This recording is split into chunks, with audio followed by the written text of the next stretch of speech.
Thanks for joining us from the Ohio AgNet. Voice you know with the News You Trust studio, sponsored by the Family Forest Carbon Program, where we help family forest owners get paid to improve the health of their woods. Today's Ohio Crop Progress Update, a day later than normal, thanks to the holiday weekend. It's sponsored by Unleaded 88. Save on fuel with the blue handle. Fill up with Unleaded 88. Discover more at ohiocornandwheat.org. Let's start with the Ohio numbers. Looks like topsoil moisture had to 59% adequate, 41% surplus.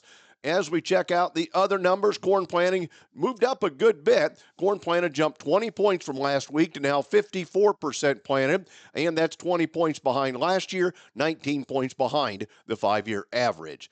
The corn emerged is at 36%. That's up 14 from last week and only 5 points behind the 5-year average.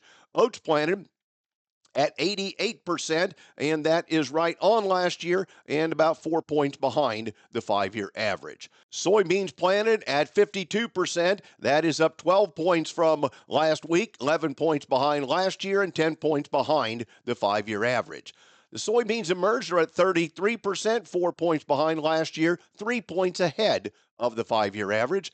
Our winter wheat headed is at 75%, up 42 from last week. We're still 10 points behind last year, but 18 points ahead of the 5-year average. Alfalfa hay first cutting is at 12%. That's 28 points behind last year, 13 points behind average. And other hay first cutting, while at 9%, that is 10 points behind last year and 7 points behind the average. Our corn crop is 41% rated good to excellent. The winter wheat is 67% good to excellent. And the pasture is 78% rated good to excellent.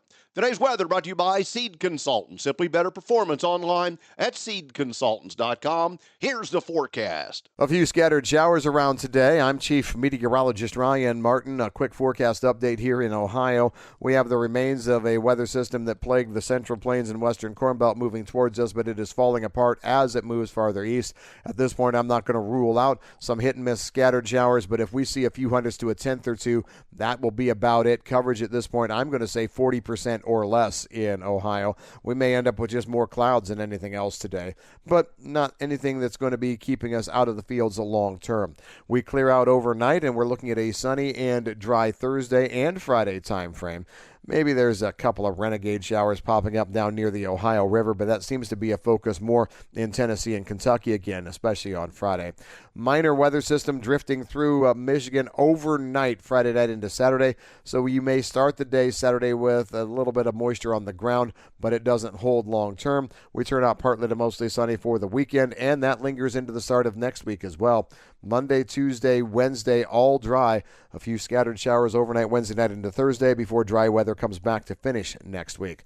All in, all done. Nothing in this forecast that impacts agriculture in a big way. I don't think we're getting kicked out of the fields for a long period of time. You may have to deal with the nuisance shower. That's about it. I'm meteorologist Ryan Martin. And thanks, Ryan. As we move on to the national figures, the planting progress for corn is at 87% complete, 6 points ahead of last year, 2 points ahead of the 5-year average. 67% of the corn has emerged as of Sunday, 12 points ahead of last year, 7 points ahead of average. Now, the corn crop condition in its first week of rating this year is 68% rated good to excellent. The planting progress for soybeans is now up to 76% planted as of Sunday. That was 10 points ahead of last year and 8 points ahead of the 5-year average. The soybeans had emerged at 50%, and that's 13 points ahead of last year, 10 points ahead of average. It looks like 50% of the crop condition was rated good to excellent as of May 25th, down 2 points from the previous week and up 2 points from the previous year. The percentage of the crop rated poor to very poor rose by 1 percentage point, bringing it to 19%. 75% of the winter wheat was headed as of Sunday. That was 1 point below this time last year and 5 points ahead of the 5-year average.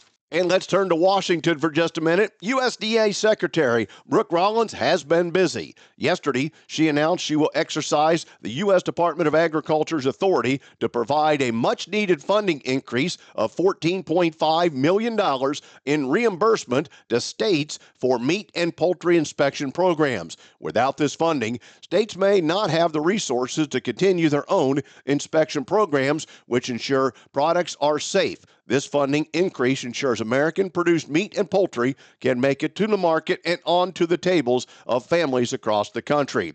State meat and poultry inspection programs are vital to maintaining a safe and resilient food system, especially for small and medium-sized producers and processors. On behalf of the State Department of Agriculture, NASDA applauds Secretary Rollins and USDA's FSIS for providing the additional funding to increase the reimbursement rate for this critical state cooperative agreement in this fiscal year. In recent years, USDA has been providing states with significantly less funding, challenging states' ability to provide inspection services. Increasing the reimbursement rate for state participating in the cooperative agreement ensures that more efficient processing options for local livestock producers remain in operation, especially for smaller farms, said Ted McKinney, CEO of NASDA. Back to Secretary Rollins. Yesterday, she announced the latest slate of presidential appointments for key positions at U.S. Department of Agriculture, including the Food and Nutrition Service, Farm Service Agency, and Rural Development. President Trump is putting farmers first, and so is the incredible team we are building at the Department of Agriculture, she said. Our latest additions to the USDA family are personally invested in ensuring farmers and rural America prosper. I look forward to seeing the work they will do supporting farmers, ranchers, and producers across the country by implementing President Trump's America First policies, said Secretary Rollins. If you skim down through the whole release and get to Ohio, you'll find out that Don Jones will serve as the state executive director for the Farm Service Agency here in Ohio. Don was most recently in his fourth term in the Ohio House of Representatives, where he chaired the Agricultural Committee and served on the Natural Resources, Finance, and Education Committees. Don, along with his wife Amy, runs a 30-head commercial cow-calf operation, and they market hay. Charles Tassel will serve as the state director for rural development in Ohio. Charles has worked on housing and development policy for more than 30 years, most recently as the COO for the National Real Estate Investors Association. Charles has served as an elected council member in Deer Park, Ohio for 8 years, is an author and an advisor and professor for the International University Lisbon Business and Government School. Back with more after this. Soybeans are making waves in aquaculture. As a top protein source for fish farming, soy meal is essential for producing sustainable farm-raised fish. With fish farming as the fastest growing food sector, soybeans meet the demand for eco-friendly, nutritious options. From soybean fields to fish farms, soybeans power the farms that feed families. Brought to you by the Ohio soybean farmers and their checkoff. Many drugs, like cocaine, methamphetamine, and non-prescription pills, are often cut with dangerous opioids like fentanyl. As a result, nearly 14 Ohioans die daily from unintentional overdoses. That's why it's important to carry naloxone, such as Narcan, a life-saving medication that blocks the effects of fentanyl and other opioids. Over the last 5 years, naloxone has saved over 83,000 lives. Help save lives and visit naloxone.ohio.gov to learn more and find free naloxone. Remember, if you see an overdose occurring, always call 911. On the calendar, we'll look forward to get an update from the American Dairy Association Mideast as they celebrate National Dairy Month during the month of June with the American Dairy Association Mideast. We'll get the latest update. Want more information? Check it out at www.drinkmilk.com to learn more. And I forgot to mention at the open, but powered by Soy Biodiesel. Today we'll be heading to week number 4, feeding farmers in the field, and we'll be in St. Henry later on today. Today's market analysis is brought to you by the Louis Dreyfus Company. Excited to be building the newest state-of-the-art soybean crush facility in Upper Sandusky, Ohio. For information to market your beans to LDC, call 574-566-2113. With our market analysis, here's Ryan Martin. Grain markets finished mixed yesterday. The soy complex was just a little bit higher. Meanwhile, corn and wheat were under pressure for most of the day, working lower at the close. It was an interesting day yesterday, with world weather being the main issue on the corn and soybean side, rather wheat side. And soybeans actually held on to a slight gain, mostly due to good feelings after President Trump pushed back the tariffs on the European Union to July or early July. So that was probably the two bigger stories of the day. Today, we are definitely going to be talking about crop progress and crop condition scores that came out after the close yesterday. Brokers estimate yesterday that Managed Money sold about 2,100 contracts of wheat, bought 1,800 contracts of corn in a lower move, and 300 contracts of soybeans. The EU is unlikely to cancel or retaliate against U.S. corn and soybean purchases amid the ongoing negotiations, but you can't ever tell. Financial markets are going to be worried until the July 9th tariff negotiation progress date, unless it is extended. Headlines are real. There were rumors in the U.S. cattle market that an incident of screwworm had been detected in the U.S. That's one of the reasons why cattle futures plunged. The grain markets didn't necessarily react to the potential feed losses. USDA and APHIS is doing all they can to make sure screwworm stays in Mexico. However, infestations are spreading north and increasing the risk of a U.S. infection. Brazilian corn export commitments are nearing a decade low as a huge winter crop harvest is going to be gaining speed in the next few weeks. Brazil currently only 1% harvested on winter corn crop. Yield production estimates are gaining.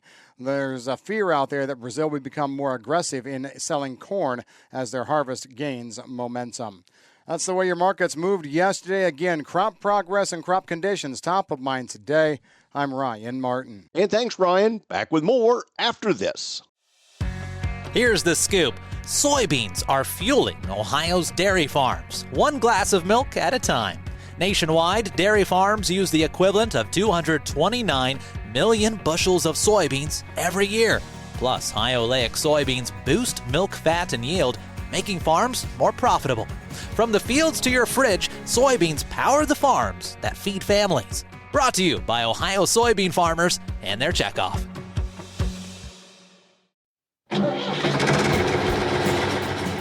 If your summer road trip leads you to Ohio's farm country, be sure to share the road with Ohio's farmers. Farm machinery moves slowly, makes wide turns, and needs extra space to avoid obstacles like mailboxes and guardrails. Let's all be mindful and make sure everyone gets home safe and sound this year. This message brought to you by the Ohio AgNet, OSU Extension Ag Safety and Health Team, and this station.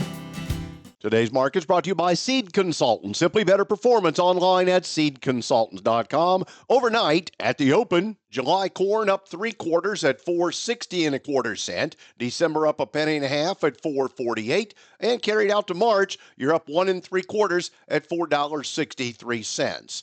Now the July beans are down 1/2, getting a little better. They were down more than that at $10.62. November also down 1/2 at $10.50 1/4 cent. And the January is down 3/4 at $10.63 1/2 cent. July wheat, $5.30 3/4, up 2 1/4. September's up 2 1/2 at $5.46 3/4. Carried all the way to December, you're up 2 1/2 at $5.70. In livestock, June cattle, $215.12, down 67. The August down $1.15 at $209.30. And October closed down $1.02 today at $207.07. June lean hogs up 80 cents at $99.10. July up 60 cents at $102.15. August up 90 cents at $102.17. September feeder cattle down $2.10 at $297.25. The October down $2 at $295.35. Since I've got a few seconds left, Ohio's wild turkey hunters have checked in 15,911 birds during the spring 2025 season as of Sunday, May 25th. That's according to the Ohio Department of Natural Resources Division of Wildlife.